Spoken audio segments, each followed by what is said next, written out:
De la misma forma, aprendemos que hay cosas que hasta que no desarmamos completamente esas partes o esos componentes, es que no podemos limpiarlos. Por eso es que es un sacrificio. O sea, verdaderamente tenemos que analizar en nuestra vida, con toda la emoción de nuestra alma, a través de la meditación, ¿cuándo es que nosotros proyectamos situaciones que vienen a través de nuestros defectos, como son la ira, los celos, la angustia, el miedo, la desesperación? Son aspectos que vienen arraigados en nosotros, que a través de nuestros padres, nuestros hermanos, nuestra pareja, en algún momento se arraigaron a nosotros. Pues nosotros tenemos que a veces desarmar todo eso para limpiar esa suciedad que está. Y me pasó que cuando estaba tratando de limpiar una de estas repisas, una de estas pedazos del refrigerador, uno de estos cristales que está embutido dentro del plástico, la única forma en que podía yo limpiarlo era tratando de golpearlo un poco con el chorro de agua para que el agua fuera penetrando poco a poco a limpiarlo. Y es una enseñanza preciosa, porque es así como Akadosh Baruj Hu nos está echando chorros de agua continuamente en la vida y nos va limpiando poco a poco. Sin embargo, una de las repisas, cuando la intenté mover, el cristal se rompió. Y es que así pasa también en la vida.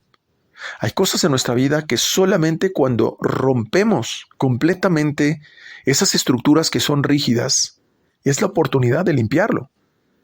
Hay veces que en la vida tenemos que romper completamente con nuestro patrón de familia, con nuestro patrón de creencias, con nuestros patrones de miedos, para efectos de poder limpiar lo que está ahí. De otra forma, no se puede purificar, no se puede quitar la impureza.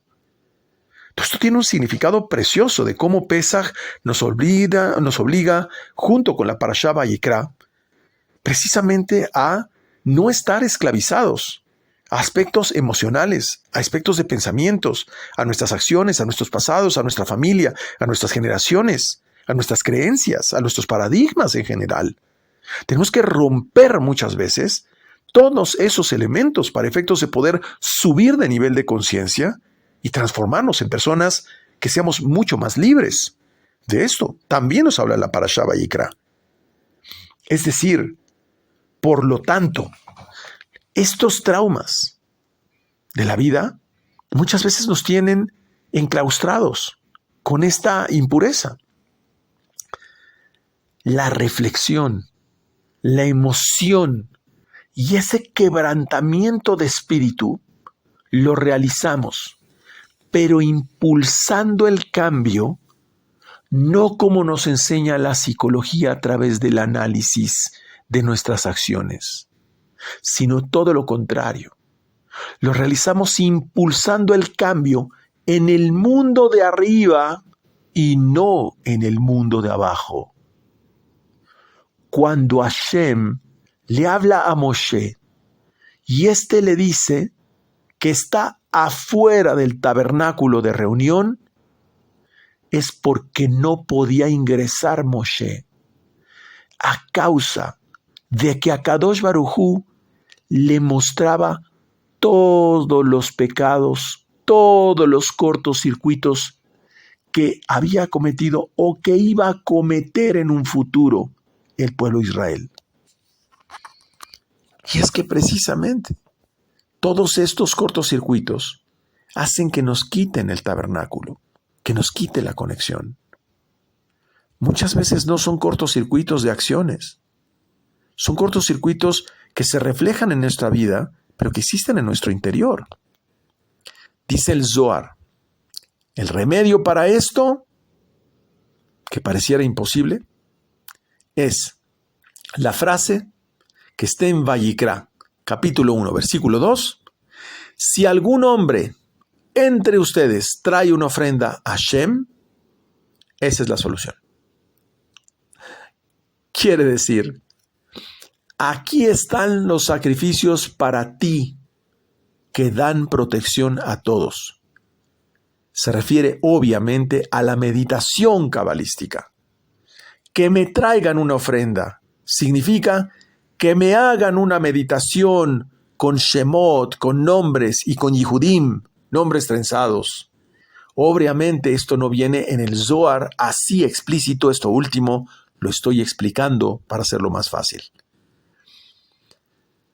Lo anterior, que es esta parte donde le dice, si algún hombre de entre ustedes trae una ofrenda a Hashem, Rabí Hizquiyá inicia diciendo, ¿por qué en lugar de Corbán, por qué si algún hombre trae a ustedes un Corbán a Hashem, por qué no utiliza la palabra Kerub, que significa acercamiento? ¿O por qué no utiliza la palabra Kribut, que significa atracción? ¿Por qué a la ofrenda le llama Corbán? Y explica directamente Rabbi Shimon Bar Yochai en palabras simples. Porque no se trata solamente de un acercamiento o una atracción, sino de una unificación. Todo lo que explicamos anteriormente nos está hablando de una intención, de una sabiduría, de todo un proceso de unificación. De Gesed, Geburah, Tiferet, Netzach, Od, Yesod y Malhut, que se unifican a Yud-Ke, Vav-Ke, que pertenece al atributo de la misericordia, es decir, de la columna central. Es decir, a aquel que verdaderamente conoce los secretos del cielo, a aquel que sabe cómo traer tzadikim al mundo para hacer traer la misericordia al mundo. De otra forma, ese acercamiento o atracción solo sería un proceso incompleto, como ya hemos explicado. No se trata solamente de que la pareja se acerque. No se trata solo de que la pareja se atraiga. No, hay que hacer un corbán. Hay que hacer una unificación de los mundos superiores con el mundo inferior. Eso es mucho más complejo. Cuando esto ocurre, que el proceso es incompleto, es decir, solo es un acercamiento, solo es una atracción, no baja misericordia, sino juicio.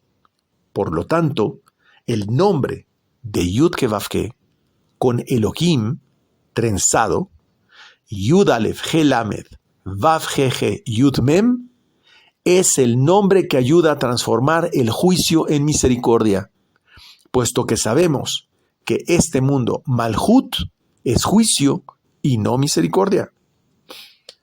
Sin embargo, profundizamos más en el Salmo 51, versículo 19, dice: los sacrificios de Elohim son un espíritu quebrantado y contrito.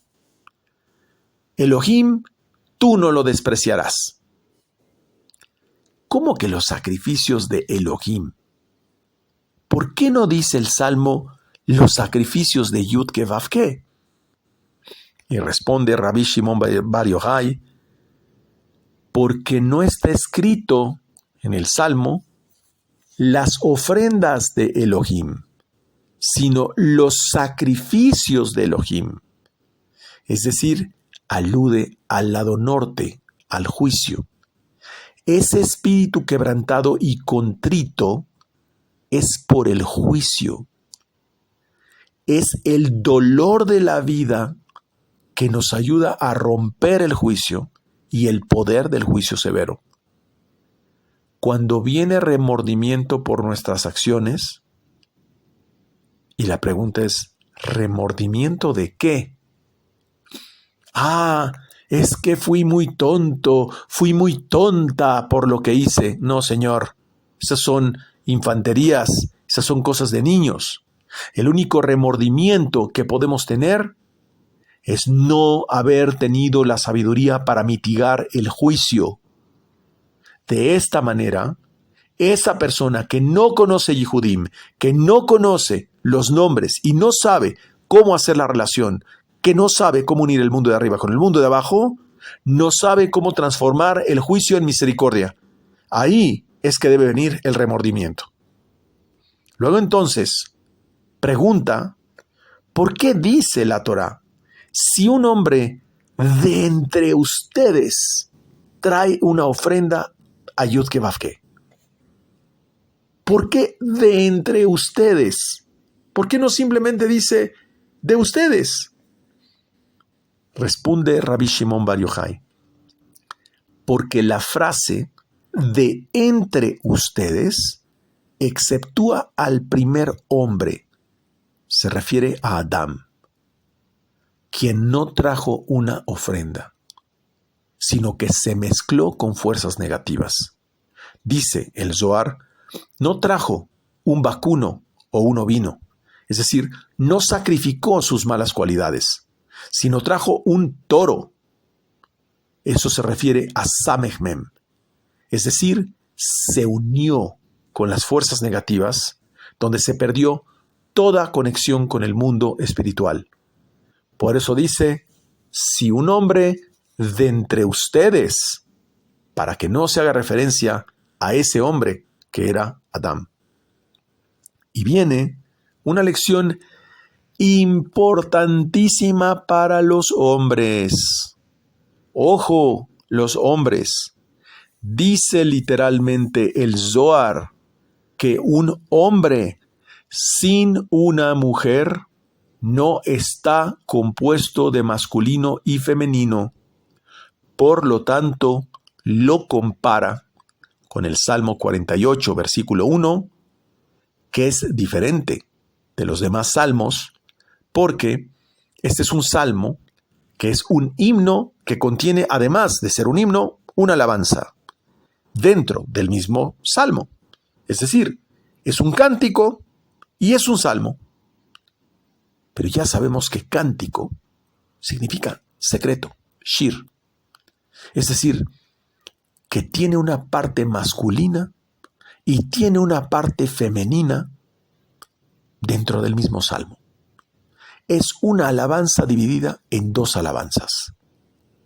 Por ello, un hombre que no tiene mujer, lo dice literalmente el Zohar, no merece ser bendecido. Así lo dice el Zohar. Un hombre que no tiene mujer no merece ser bendecido. Dice que en Job, los capítulos de Job, capítulo 1, versículo 3, su esposa lo igualaba en veneración a Kadosh Baruj Hu. Imagínense que la esposa de Job, por eso regresó con ella, porque lo igualaba en veneración, en admiración al Creador. Y dice que era llamado grande al lado de su esposa. Miren la forma de una mujer de poder darle ese lugar tan hermoso a su marido. ¿Qué significa que él es grande? Quiere decir que Job conocía el secreto de la grandeza de Jochma. Es decir, una esposa que tiene a su lado un hombre que conoce la grandeza de Jochma es grande. Por eso dice que lo veneraba en igual condición que a Kadosh Baruj Hu. No quiere decir que la esposa lo admiraba como si su esposo fuera Dios. No, dice que admiraba que su esposo era sabio y que sabía cómo meditar en la relación con ella. Esta interpretación nos lleva a entender que esa grandeza de Jochma, que solamente emana para Zeir Anpin, solamente baja de Jochma por Zeir Anpin cuando está con el femenino. Es decir, la meditación tiene un efecto, sí, pero es comparable con, ¿qué más? No tiene la contraparte. En cambio, Cuando la meditación tiene un efecto, pero se realiza con su esposa, su efecto es incomparable. Así lo determina el Zohar. Y viene un secreto hermoso, que es el texto donde dice: no es bueno que el hombre esté solo. Esto está en Bereshit, capítulo 2, versículo 18. Ojo, atención, se refiere a que la expresión no es bueno es cuando el femenino no está tomado de él. Quiere decir que es un requisito que el hombre realice ese momento de unión con su esposa. Por eso dice: Yesod de Zeirampín es la alegría de toda la tierra. Vamos a decirlo al revés. Cuando Yesod de Zeirampín se separan, es la tristeza de toda la tierra. Pues entonces, Yesod de Zeirampín, que es la alegría de toda la tierra, entonces todo el mundo se regocija, la comunidad de Israel y Malhut es bendecida. Es ahí cuando bajan las bendiciones al mundo, para que comprendamos la importancia de una mujer al lado del hombre. Luego entonces, quien no está casado está incompleto. Un hombre que no tiene esposa, lo dice el Zohar, su ofrenda no es considerada una ofrenda. Repito, un hombre que no tiene esposa, su ofrenda no es considerada una ofrenda. Esto es porque lo que se llama hombre consiste en masculino y femenino juntos. O de otra forma, la Shejiná, la presencia divina, no mora en él. Literalmente lo expresa el Zohar. Que si un hombre de entre ustedes trae una ofrenda,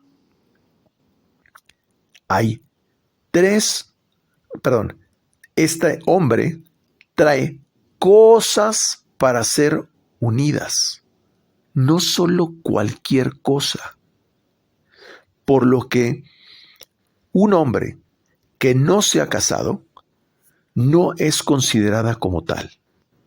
Es decir, el hombre cuando dice trae cosas para ser unida, quiere decir que conoce los secretos para efectos de unir las letras, unir la sefirot, unir el mundo de arriba con el mundo de abajo, unir a su esposa consigo mismo, y eso es llamado hombre, y ahí ella es llamada novia, y entonces se une a Kadosh Baruj Hu, que es el novio. Por lo tanto, la relación conyugal es una relación de tres, a decir de dos, pero es que hombre y mujer son considerados uno, y Akadosh Baruj Hu es considerado el otro. Texto literal del Zohar. Dice: aquel hombre que trae una ofrenda, trae cosas para unirlas, no solo cualquier cosa. Por lo que cualquier hombre que no se ha casado, su ofrenda no es considerada como tal. No hay bendiciones para con él, ni arriba ni abajo. Así literalmente. No se considera hombre porque la especie humana considera a ambos, hombre y mujer. Por lo tanto, la Shejiná no mora en él porque está incompleto y es considerado un hombre imperfecto. Está distanciado del altar y de traer una ofrenda. Tal fue el caso de Nadab y Abihu.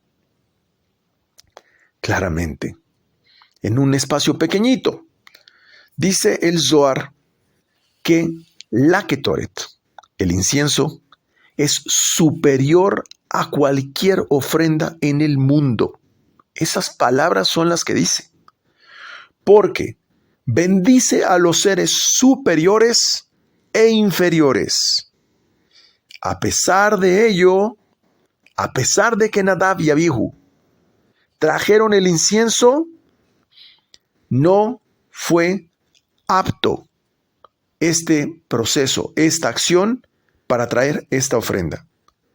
Y pregunta el Zohar, literalmente con letras mayúsculas, ¿por qué fueron tan severamente castigados? Y responde, porque la Shejinah, la presencia divina, vio que eran imperfectos, lisiados, enfermos, y se alejó entonces inmediatamente, y salió un fuego y los devoró. No pudieron, en pocas palabras, soportar la energía, como ya lo hemos explicado. El que no está casado, dice el Zohar, literalmente, letra por letra, el que no está casado está manchado y enfermo ante los ojos de Akadosh Baruj Hu. Y la santidad de Akadosh Baruj Hu no puede morar en él, pues habita un defecto. Por eso debe aclararse que el hombre no casado no debe traer una ofrenda. Y es comparable a tal grado que la ofrenda solo se hace con animales kasher. Y yo me pregunté, pues eso es obvio, ¿por qué lo señala? Es fuerte lo que voy a decir, porque ese que no está casado es como si hiciera una ofrenda impropia, impura. No lo dice literalmente, pero lo deja el Zohar como implícito, que aquel que no está casado es como si no trajera una ofrenda kasher propiamente. Así de fuerte. Y les vuelvo a repetir que muchos que piensan que están casados no lo están. Cuidado. ¿Qué significa entonces cuando en la Torá dice, si la ofrenda quemada de su sacrificio? Sí, habla de una ofrenda quemada. ¿Qué es esto de quemada? Se supone que se ponía el animal en el altar y se ponía a quemar hasta que se convertía en brasas de carbón, de brasas del animal. En Vayikra, capítulo 1, versículo 3, si la ofrenda quemada de su sacrificio se liga con la expresión de lo que dice el profeta Isaías, capítulo 55, versículo 8, porque mis pensamientos no son los pensamientos de ustedes, ni los caminos de ustedes, mis caminos, dice Yudke Vavke, dice Akadosh Baruj Hu. ¿Qué tiene que ver la ofrenda quemada de sacrificio con que los pensamientos de Dios no son nuestros pensamientos ni nuestros caminos? Se refiere a que cuando el hombre trata de hacer según él, hacer su sacrificio a su forma, pero este no proviene del pensamiento de Jochma, este no empata con el pensamiento divino. Porque Jochma contiene el conocimiento de los secretos, incluye Jochma, Zerampin y Malhut. Pero cuando el hombre parte de sus decisiones propias, esos pensamientos están asociados a la inclinación del mal. Vienen de sus errores, de sus transgresiones, de sus pecados, de su desesperación, de actos maliciosos de su pensamiento, como es la idolatría, el incesto y el derramamiento de sangre. Por eso dice que esos actos, esos pensamientos, no son los mismos de Akadosh Baruj Hu. Y diría mi maestro, en una forma muy simple, Los problemas del mundo de abajo se arreglan en el mundo de arriba, no en el mundo de abajo. Cuando tenemos un problema con la pareja, cuando tenemos un problema de trabajo, cuando tenemos un problema de dinero, cuando tenemos un problema con un socio, cuando tenemos un problema con un familiar, no actuamos abajo, actuamos arriba. Y Akadosh Baruj Hu se encarga de proporcionarnos la solución. La diferencia es llamada falta de fe, falta de emuná. Esos pensamientos están turbados por emociones, apreciaciones erróneas, percepción parcial de las cosas. Esos no son los pensamientos del Creador ni provienen de Él. Son nuestros remedios a nuestras angustias, a nuestro desespero, es decir, nuestra animalada. Y por eso fracasan, generan separación, caos, juicio. Por tal motivo en Vayikra, capítulo 1, versículo 3, dice: si el holocausto de su ofrenda, es decir, un sacrificio quemado, hace la expiación de sus pensamientos. ¿Por qué? Porque ya fue quemado el animal, ya se consumió el animal a través de un pensamiento superior. Pero aclara que este holocausto, es decir, este sacrificio quemado, aclara, es con un toro macho y no una vaca. Y dice un macho sin mancha, porque el macho está arriba de la hembra y la hembra se considera abajo del macho. Igual ovejas y cabras, pero no hembras. ¿Por qué insiste en el macho? Porque Jochma es masculino y no femenino, para que comprendamos mejor. Porque Jochma está por encima de toda hembra, para entenderlo, para que lo entendamos claramente en esta metáfora y esta analogía. Como la palabra quemado significa un pensamiento rectificado, ese pensamiento es considerado como masculino y no femenino. Es un sacrificio de olá, elevado, porque eleva arriba del corazón, eleva arriba de las emociones. No está asociado con las emociones, en pocas palabras. Jochma es considerado masculino y el corazón femenino. Es decir, Biná es el secreto del corazón comprensivo, no del corazón emocional. Porque el corazón comprensivo incluye y recibe de Jochma. En cambio, el corazón emocional simplemente no incluye Jochma. Es femenino. Por eso, el versículo comienza con un sacrificio quemado antes que todos los demás. Pero entonces, ¿por qué si este pensamiento es tan elevado, es traído al nivel de Yesod? ¿Por qué tenemos entonces que bajar el masculino al nivel de Yesod? Pregunta Rabí Yehudá. Y explica Rabí Shimon Bar Yochai, porque Jochma es el principio de lo que se verterá sobre Seirampín. Es decir, la meditación es lo que debe de vertirse sobre nuestras emociones. Primero meditamos y llenamos en nuestras emociones del proceso de nuestra meditación, que es maravilloso, que es positivo, que es carente de emociones de otro tipo, que es el pensamiento divino a través de los Yehudim, a través de las letras hebreas, que es el pensamiento divino.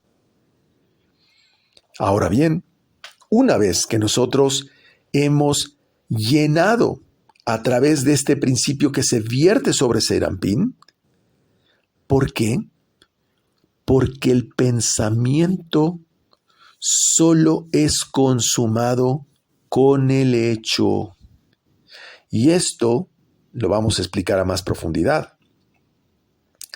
Por ello, cuando pensamos algo que sea errado, no es consumado hasta que no lo actuamos o no lo decimos. Yesod es el final del pensamiento. Por eso hay que bajar Jochma, porque Jochma tiene que bajar hasta el final de ese pensamiento que es Yesod. Pues ya entonces se manifiesta en Malhut. Por eso hay una frase en la oración que hacemos en Kabbalah Shabbat, que es Lejadodí. Dice, Sov Maseh b'machashava ultiferet belitila. Que quiere decir, según mi maestro, que todo lo que ocurre en nuestra vida nace en el pensamiento. Por eso es la necesidad de pensar de forma armoniosa y no de forma caótica. Pues esto lo explicó Moshe hace 3600 años y es lo que nace en el pensamiento del Shabbat. En otro concepto diferente, Malhut, el mundo físico, es llamada la Virgen de Israel. Sí, Israel también tiene una virgen, pero no en el concepto que ha sido interpretado erróneamente. La Virgen de Israel, dice el Zohar, es una virgen bendecida por 7 sefirot, también llamada la Comunidad de Israel, también llamada Bat-Sheva, hija de 7. Repito, es Malhut mismo. Malhut es llamado la Virgen de Israel, el mundo físico, porque es el sentido femenino de toda la creación. Porque Malhut es como si fuera una virgen que no ha conocido varón. Es decir, todas las otras sefirot son masculinas, pero Malhut es solamente femenina. Y en Amós, capítulo 5, versículo 2, dice que dicha virgen está caída y no se levantará más la Virgen de Israel. Dice el Zohar, esto es un lamento, porque el hecho de que la Virgen está caída es que la gente no conecta el mundo físico con el nivel de Binah. Eso significa que la Virgen está caída. Porque de Binah a Malhut hay 7 sefirot. Por eso es llamada Bat-Sheva, hija de 7. Por ello, quien no hace Shabbat, no hay bendición posible. Porque son 7 sefirot, 7 los días de la semana. Por lo tanto, no hay nada para quien no conecta la Virgen de Israel con el nivel de Binah. Esa es la fuente de las bendiciones para ir a buscar al Creador, para acercarse al Creador, para hacer el Corbán. Sin embargo, en Shabbat es al revés. En Shabbat es el Creador que se acerca a buscarnos. El Creador se sienta en nuestra mesa de Shabbat, adopta nuestras costumbres, siempre y cuando nosotros le abramos la puerta, que es el Shabbat, que es Binah. Sin eso no hay nada. Y lo dice mi maestro 2 veces. No hay nada si no abrimos la puerta que es el Shabbat. Puesto que ese día es como si el rey fuera y levantara por sí mismo a su reina, explica el Zohar. A decir, quien cumple Shabbat, a Kadosh Baruj Hu le cuida, le abraza, le levanta. Es el rey que levanta a su reina. Ocurre la paz entre el mundo de arriba y el mundo de abajo.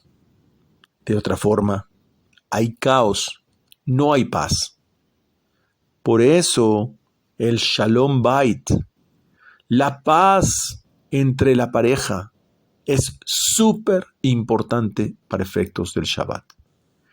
De ahí la expresión del profeta Oshea, capítulo 2, versículo 22, te desposaré conmigo en fidelidad. ¿Y entonces qué? ¿La podría desposar en infidelidad? ¿Qué quiere decir esto?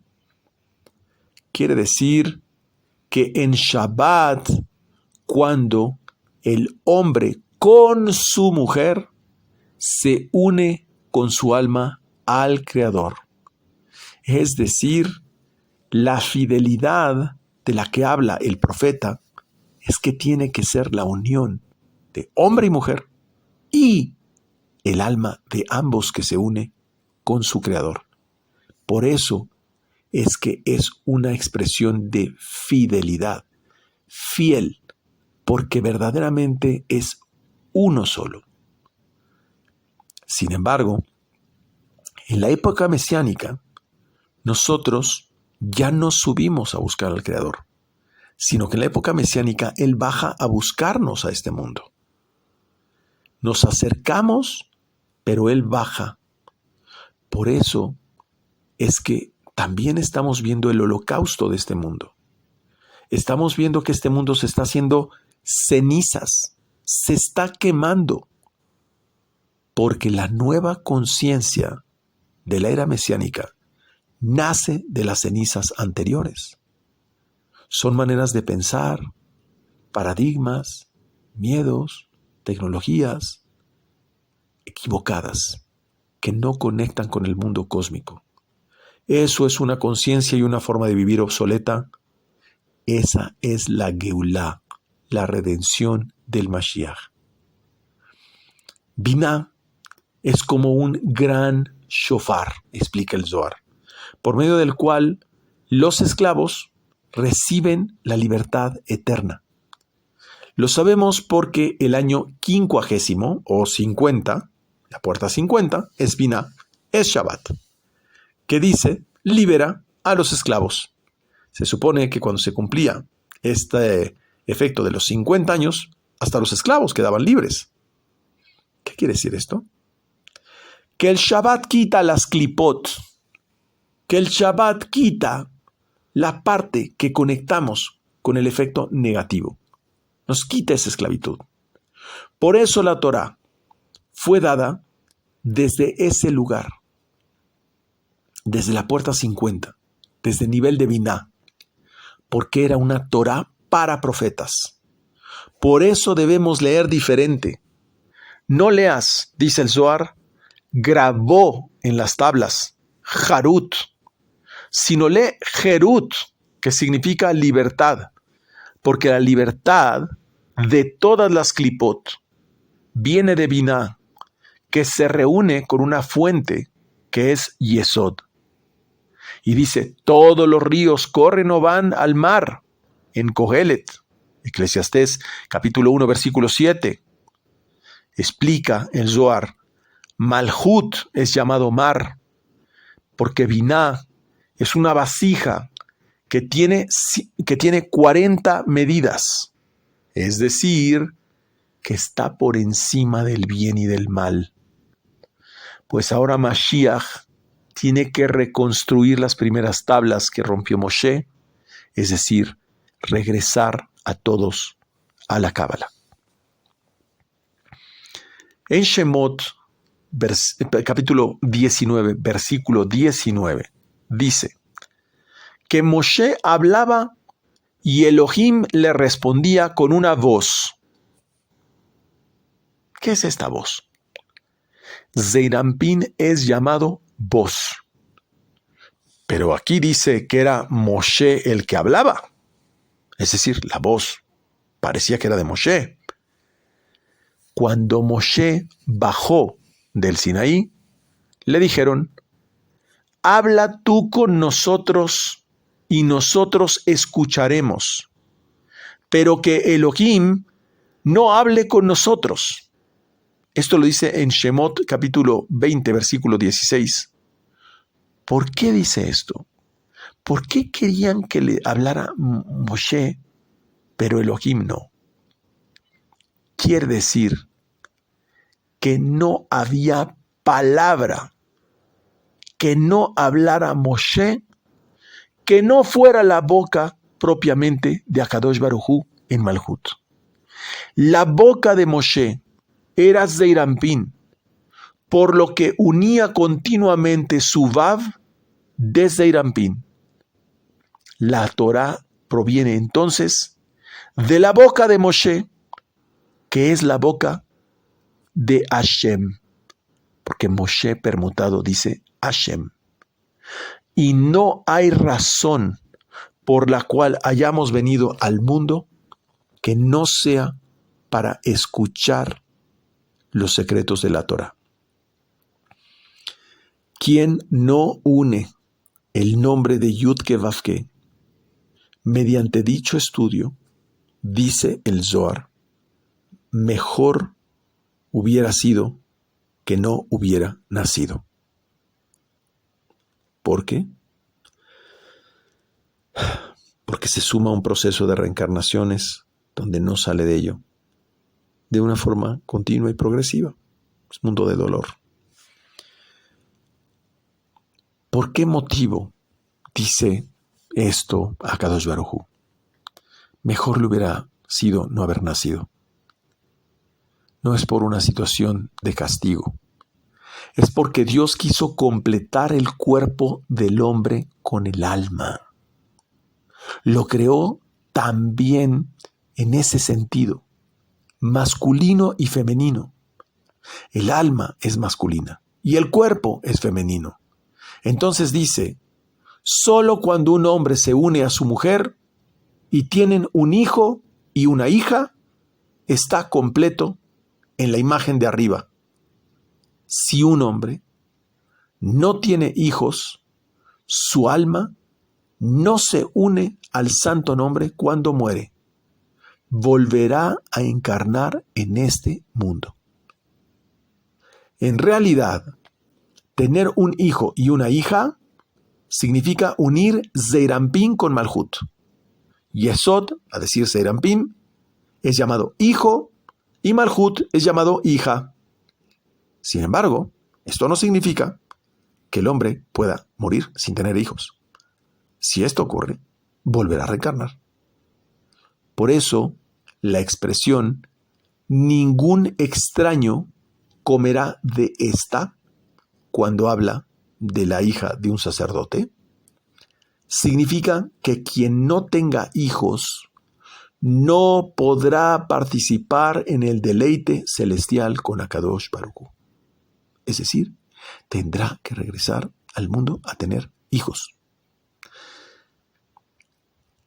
Y dice el Zohar, si la hija de un sacerdote es viuda, divorciada, y no tiene hijos, esa es la frase, está escrito en Vayikra, capítulo 22, versículo 13, quiere decir que aquella persona que no ha conocido los secretos del cielo, que no sabe unir Zeir Anpin con Malhut, ¿por qué? Pues la única intención de nacer en este mundo es recibir la Torah y ser rectificados. Quien hace esto rectifica el pecado de Adán. A partir de la lectura de la Torah, del estudio de los secretos, modificamos y rectificamos nuestros pensamientos. Y como el pensamiento es el inicio de todas las acciones, ahí se modifican. Por eso dice el Zohar, insufló un alma en el cuerpo del hombre para que tuviera semejanza con el mundo de arriba. Es que es el alma lo que le da esa semejanza con el Creador, con el mundo de arriba. ¿Y para qué le dio el alma? Para que se adhieran el uno con el otro, el alma y el cuerpo. Yud-He es el secreto del alma y Vav-He es el secreto del cuerpo del hombre. Es el secreto del hijo y de la hija. Es decir, aquel que sabe hacer la unión entre lo que representa el mundo del cuerpo y el mundo del alma. Quien no hace esta unión, repetimos, dice el Zohar, mejor no hubiera nacido. Cuando este hombre muere, aquel que no supo unir el mundo de arriba y el mundo de abajo, su alma lo deja y no se une al Creador. Esto es brutal. Es como si literalmente la persona muriera como un animal, como cualquier criatura. Por el contrario, explica el Zohar, quien lo hace, quien sí hace la unión del cuerpo y del alma, del mundo de arriba y el mundo de abajo, su alma es adjuntada y completamente rectificada. A esto se refiere la hija de un sacerdote. Se refiere a que es un alma pura, un alma santa, traída del otro lado, es Kadosh, llamada la hija de un rey, es decir, se produjo de la unión de un rey y una reina, Zeir Anpin y Malhut. Cuando se dice que es una viuda, es decir, que el alma ha enviudado sin el cuerpo, porque éste murió, es decir, el alma se separó porque simplemente murió el cuerpo, pero no murieron juntos. Y divorciada porque se divorció esa persona de Akadosh Baruj Hu. Es decir, como dice en Vayikra, capítulo 22, versículo 13, la ha regresado a la casa de su padre. Regresado quiere decir que tendrá que volver a corregirse reencarnando en un cuerpo. Y como en su juventud, es decir, que tendrá que ser reparada, que es inmadura. Ella, dice, comerá el pan de su padre y se deleitará en los deleites del rey. Sí, hasta que se rectifique. Cuando dice la expresión, ningún extraño comerá de éste, ¿quién es el extraño? Aquel que no procreó un hijo y una hija. No tiene parte en el mundo de arriba. Es decir, no comerá de éste. Se refiere al placer celestial. Es decir, no gozará del placer celestial. Este es el aspecto del placer de comer. Como lo expresa en el Shir HaShirim, coman amigos. Ese deleite solo ocurre cuando la ofrenda se eleva, es decir, cuando se hace dicha unión. Por ello, explica el Zohar, que solo las almas de los justos participan en ese banquete, en la comida de Akadosh Baruj Hu. Cuando en el Shir HaShirim, el cantar de los cantares, dice, coman amigos y beban en abundancia mis bien amados, se refiere a sus servidores, que son los justos. Así la comida está hecha de un aroma que se eleva, aquella que nace en Jochma. Por lo tanto, no somos solo responsables de dar de comer a nuestra alma, sino cuando dice, coman amigos, lo dice en plural. Nosotros le damos de comer a nuestra alma, sino que también damos de comer a los seres celestiales. Cuando no damos de comer a nuestra alma, tampoco damos a los seres celestes. Tampoco, entonces, tienen fuerza para actuar sobre nuestra vida. Ojo, estamos hablando no de comida física, sino que la comida en el mundo celestial se refiere a la sabiduría. Por último dice, aquellos que conocen sus secretos viven unidos por amor al Creador. Son llamados servidores. Los que viven unidos por amor al Creador. Es decir, aquellos que meditan. Pero, ¿por qué? Porque el amor al Creador, perdón que abra aquí un paréntesis, amar al Creador está en la Shema. Es